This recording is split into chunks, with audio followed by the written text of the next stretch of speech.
Hey VC, Pretty Green Vinyl Guy here. Finally gonna get a vinyl update done. First of all, cheers everyone. It's been a good weekend. I got a couple of videos, made some responses to some threads, and I've been sorting out everything. I got a new IKEA shelf set up, and I'm feeling organized. So I'm gonna bust through my vinyl finds pretty much for the last month. I've got some my record store purchases on Black Friday and a couple of new things that have come in. So let's crack through it. I've been building my surf rock collection, and I found a couple of really great surf rock albums. This is the Tornadoes Bustin' Surfboards. This is on the Jubilee record label. I'm not sure exactly the date of this, but it's early and it's rockin' and it's great. And Bustin' Surfboards, the Tornadoes. And now I follow that up with Dick Dale, King of the Surf Guitar, pardon me. This is on Capitol, and this doesn't have. I'm assuming the other album has the song from Pulp Fiction. Can't think of it right now, but this is great. Super happy with this, and again, Canadian pressing, original Canadian. And from 63.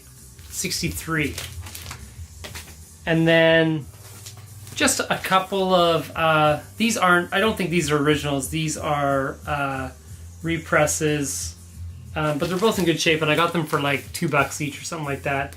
And we got the Ventures Let's Go, it's got Wipeout on it, and we've got the Ventures Play Telstar.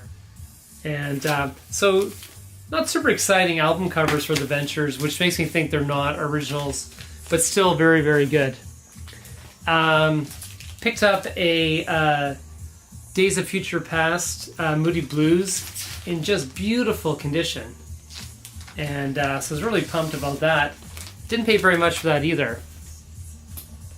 I also found a great copy of Simon & Garfunkel's Concert in Central Park. You see this a lot, but it's usually beat up really bad. This is in very, very nice condition. Little scuff on the side there, but otherwise just a tiny bit of ring wear. The vinyl's in mint, and it sounds really good.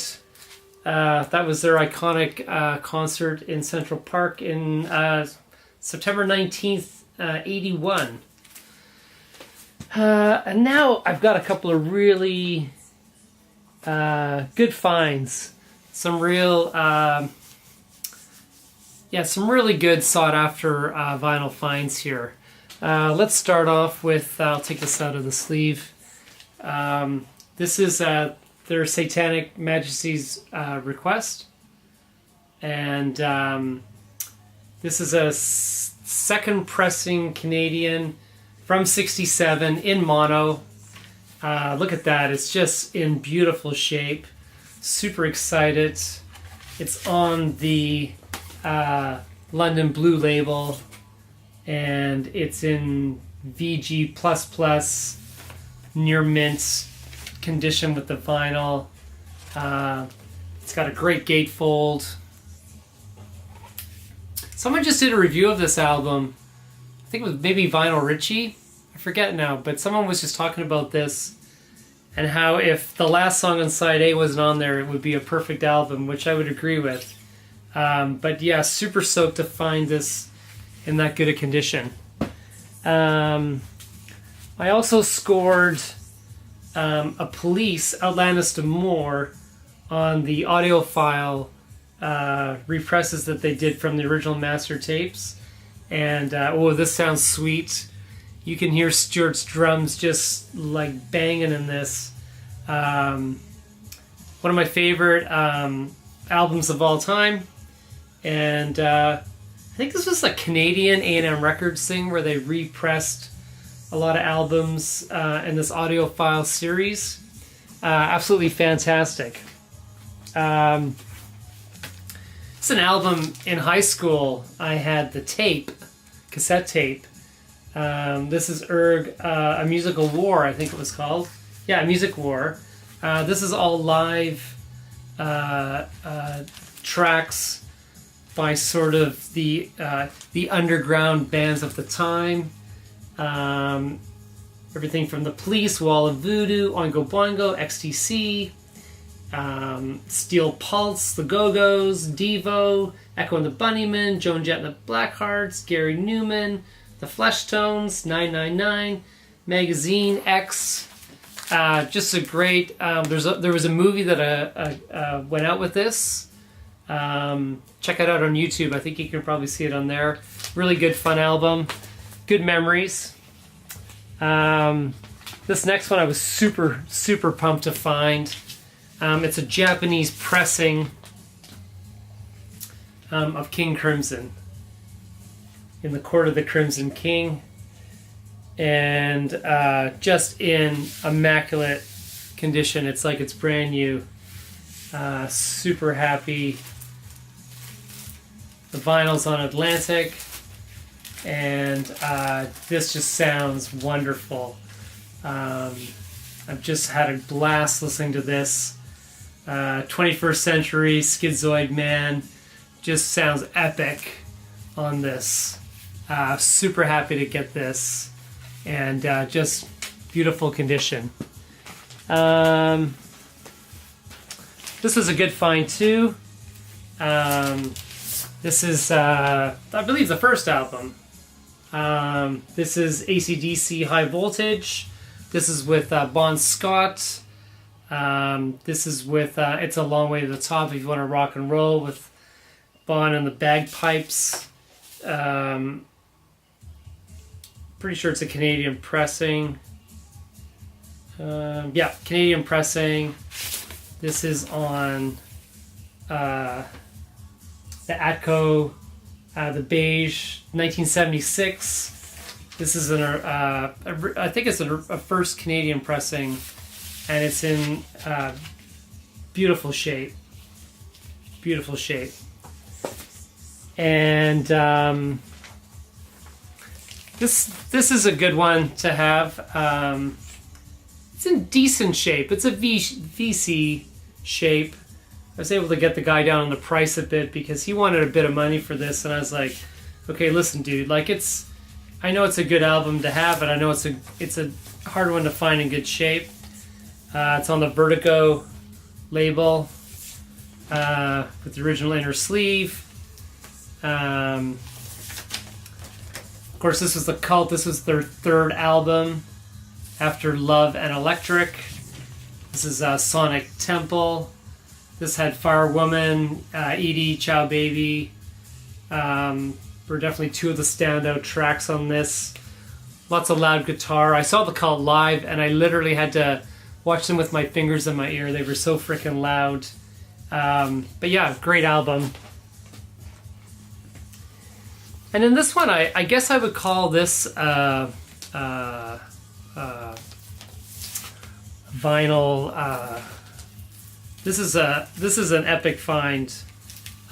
This is an original. Is this a Canadian pressing? Yes, this is an original pressing of Marvin Gaye's "What's Going On." Still has the wrap on it, which I might have to take off because let's do an unwrapping.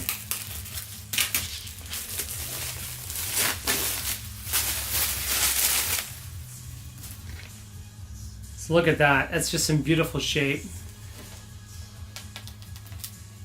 That gatefold's never been opened in, 40 years? Absolutely beautiful condition. Marvin Gaye, What's Going On? I already have played it. It plays just beautifully. That's on the Tamla Motown label.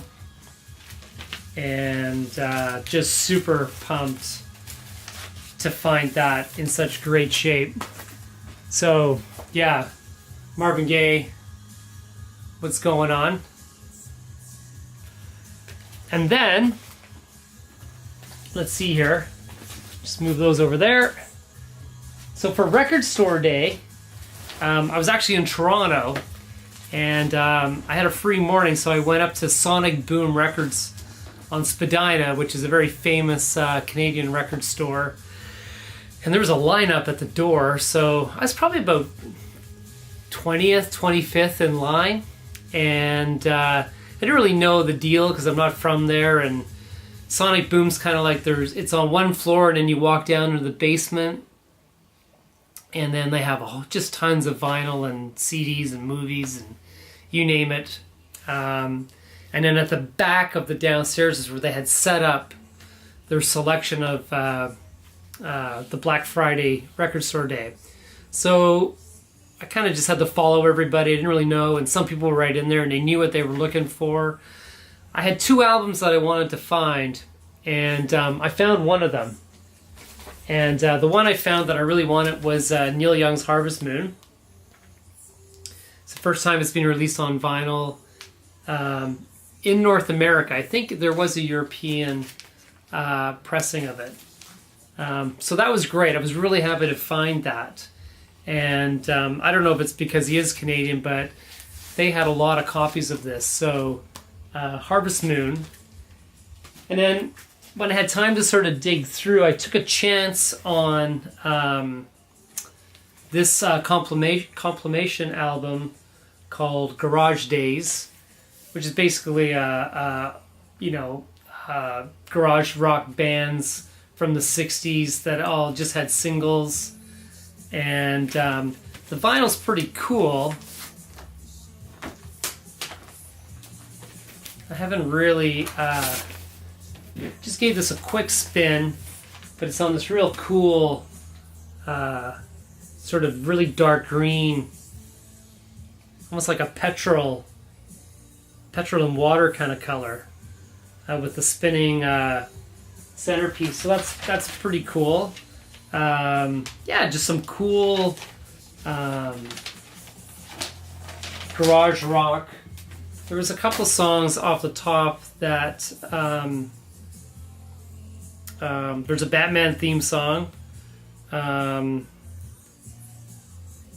What was the one that I'd heard? I was like, oh, I love that song. I think it's the Pedestrians, It's Too Late. I think that was the song. So, yeah, maybe I'll do a follow-up on this. But yeah, that was one. And then the other album I really wanted on Record Store Day, and I had a chance to buy the original. It sat in a store in my town here for months, and I'd look at it, and no one would buy it. And then I went in one day to pull the trigger, and it was gone, of course. And anyway, they were bringing out a release for Record Store Day, the original mono remastered, and that's this album, The United States of America. Now, I didn't get this on Record Store Day.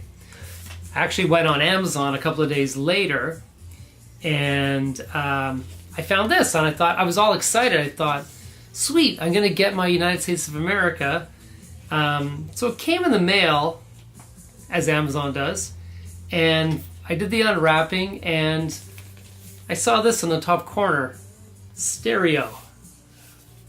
And I checked the Record Store Day, and I realized that this isn't the one that came out on Record Store Day. This was another pressing that came out mid-2000s, I guess. And anyway, I guess it is what it is.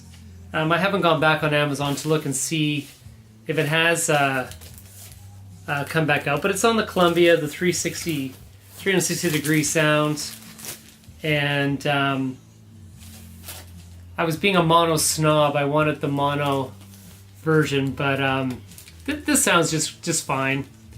It's obviously being remastered, and it's not an album I know a lot about the songs, but I'm super intrigued. I'd watched a few videos on YouTube, and I gotta immerse myself in this some more, but I'm super excited to have it. I'm gonna whip through a couple because I just want to get this done. I don't want it to take too long.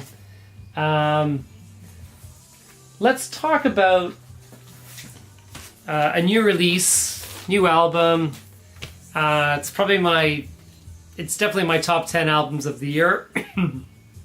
And right now, it's my most listened to album. And that's Noel Gallagher's High Flying Birds. This is Who Built the Moon. This is his third solo album. This actually came out on Record Store Day. And nice, really great material, very soft. Yeah, so this is receiving quite a bit of controversy online. It's not an Oasis album by any stretch, although there are Oasis-ish. Obviously, if you think of the Dig Out Your Soul, the last album they did, where Oasis was obviously changing, that does pick up on that a little bit. But it's a wonderful album. This has a little bit of a Motown feel on some songs. It has a little bit of a psych rock on some songs. Of course, it has some Beatles. Wouldn't be a Gallagher album without a Beatles influence. I think this is a really great album. And it's one of those albums, you're not going to love it the first time you listen to it, but it's definitely going to grow on you as you listen to it. And right now,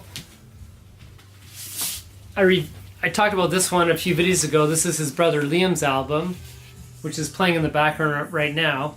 Yeah, this is a singles album. If you love Oasis, you'll love the Liam Gallagher album.